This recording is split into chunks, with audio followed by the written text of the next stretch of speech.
মই যে ক'ব গৈ আছোঁ যে গৌৰৱ গগৈ পাকিস্তানী এজেণ্ট হয় নে নহয়, তেওঁ সঁচাকৈ কিবা বেয়া উদ্দেশ্য লৈ পাকিস্তানত গৈছিল নে এনেই ফুৰিবলৈ গৈছিলে?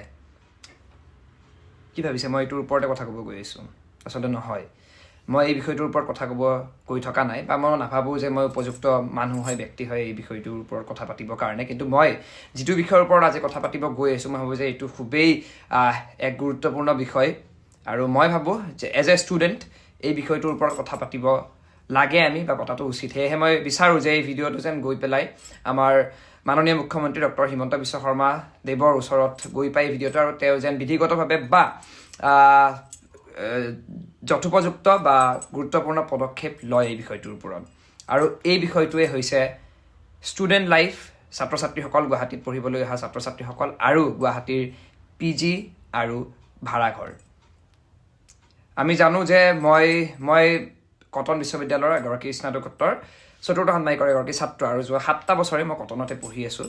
হাই ছেকেণ্ডেৰীৰ পৰা এতিয়া ডিগ্ৰী পঢ়িলোঁ, তাৰপিছত এতিয়া মাষ্টাৰ্ছ কৰি আছোঁ। আৰু মই এই সময়ছোৱাত মই সময়ে সময়ে ছাত্ৰ ছাত্ৰীসকলৰ মুখত এটা আটাইতকৈ শুনিবলৈ পোৱা সমস্যা হৈছে PGৰ সমস্যা। তেওঁলোকৰ বিশেষকৈ PG গুৱাহাটীত PGৰ তেনেকুৱা একো ধৰা বন্ধা নাই যে ইমানখিনিয়ে ৰেণ্ট ল'ব PG অনাৰসকলে। আজিকালিতো এনেকুৱা হৈ গৈছে যে এটা ডাবল শ্বেয়াৰিং ৰুমৰ বাবে, এনেকুৱা এটা ৰুমত দুজন যদি থাকে, দুজনী ছোৱালী বা দুজন ল'ৰা যদি থাকে, সেই ৰুমটোত 7,000 পৰা 10,000 তলততো সেই ৰুমটো কোনো পধ্যেই নাপায়। মানে আৰু তাৰ তলতো হয়তো পাব পাৰে ক'ৰবাত, কিন্তু তাৰ তলত যদি পায় তেন্তে সেই ৰুমৰ অৱস্থা কেনেকুৱা হ'ব ছাত্ৰ ছাত্ৰীসকলে খুব ভালদৰে জানে। সেয়েহে ইয়াৰ কোনো বাধ্যবাধকতা নাই যে মিনিমাম বা মেক্সিমাম কিমান এটা ৰেণ্ট ল'ব পাৰে, তাক লৈ এতিয়ালৈকে কোনো পদক্ষেপ হাতত লোৱা দেখা পোৱা হোৱা নাই, বা যদি লৈছে সেয়া কিমানখিনি কাৰ্যকাৰী হৈছে সেই ছাত্ৰ ছাত্ৰীসকলে নিশ্চয় লক্ষ্য কৰিছে। অসমৰ চুকে কোণে থকা চহৰ নগৰ গাঁৱৰ পৰা, বা উত্তৰ পূৰ্বাঞ্চলৰ চুকে কোণে থকা সৰু গাঁও চহৰ সৰু নগৰৰ পৰা ছাত্ৰ ছাত্ৰীসকল এই গুৱাহাটীত পঢ়িবলৈ আহে। ইয়াৰে প্ৰায়ভাগ ছাত্ৰ ছাত্ৰীয়ে দৰিদ্ৰ ঘৰৰ পৰা অহা বা নিম্ন মধ্যবিত্ত ঘৰৰ পৰা অহা ছাত্ৰ ছাত্ৰী হয়। তো তেওঁলোকে ইমানখিনি তেওঁলোকৰ সামৰ্থ্য নাই যে ৰুমত ইমানখিনি পইচা তেওঁলোকে দিব পাৰে। তাৰ লগতে তেওঁলোকে ইয়াতে বেলেগকৈ খোৱা লোৱাৰ কথা আছে, তেওঁলোকৰ পঢ়া শুনা আৰু কিতাপ পত্ৰৰ কথা আছে। তাৰ ওপৰত যদি PGত যদি ইমানখিনি ৰেণ্ট দিবলগীয়া হয়, আপোনালোকে নিজে ভাবকচোন বাৰু, এইটো জানো সামৰ্থ্য এজন ষ্টুডেণ্টৰ আছে জানো? আৰু যিয়ে দৰিদ্ৰ ঘৰৰ পৰা অহা ষ্টুডেণ্ট যদি হয় কোনোবা, বা নিম্ন মধ্যবিত্ত ঘৰৰ পৰা যদি অহা ষ্টুডেণ্ট যদি কোনোবা হয়, এই কথাটো মই ভাবোঁ যে খুবেই গুৰুত্বপূৰ্ণ, খুবেই স্পৰ্শকাতৰ বিষয় হয়, যিটোৰ বিষয়ে মই সঘনাই দেখা নাই মাত মতা মানুহক, কিন্তু মই নিজে দেখি আহিছোঁ। মোৰ নিজৰ বন্ধু বান্ধৱীয়ে হওক বা নতুনকৈ অহা ছাত্ৰ ছাত্ৰীসকল, যিসকল মোৰ জুনিয়ৰ হয়, তেওঁলোকে এই সমস্যাত ভুগি আহি আছে। প্ৰথম কথাটো এটাই যে মুখ্যমন্ত্ৰী মহোদয় বা আমাৰ চৰকাৰলৈ এয়াই আহ্বান যে চৰকাৰে যেন এটা বাধ্যবাধকতা বা বাধ্যতামূলক এটা লিমিট ৰাখে, যে এটা যদি ডাবল শ্বেয়াৰিং ৰুম হয় বা ছিংগল যদি ৰুম হয়, ইয়াতকৈ বেছি ল'ব নোৱাৰিব গুৱাহাটীৰ PG অ'নাৰসকলে।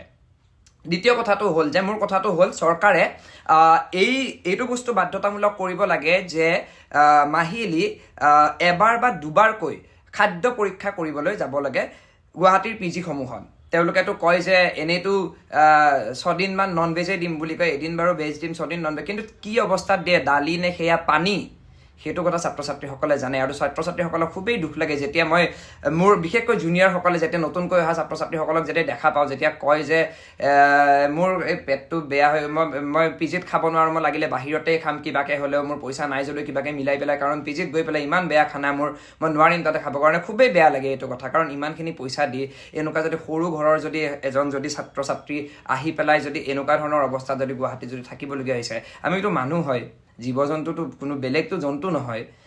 সেয়েহে মই ভাবোঁ যে এই ক্ষেত্ৰত চৰকাৰে প্ৰথমটো হ'ল ৰেণ্টৰ কথা, ছেকেণ্ডটো হ'ল যে ফুড কোৱালিটি তেওঁলোকে এটা ছাৰ্ভে কৰিব লাগে, প্ৰতি মাহে এবাৰকৈ হওক বা দুবাৰকৈ হওক, এইটোৰ ওপৰত চকু দিয়াটো খুবেই জৰুৰী বুলি মই ভাবোঁ।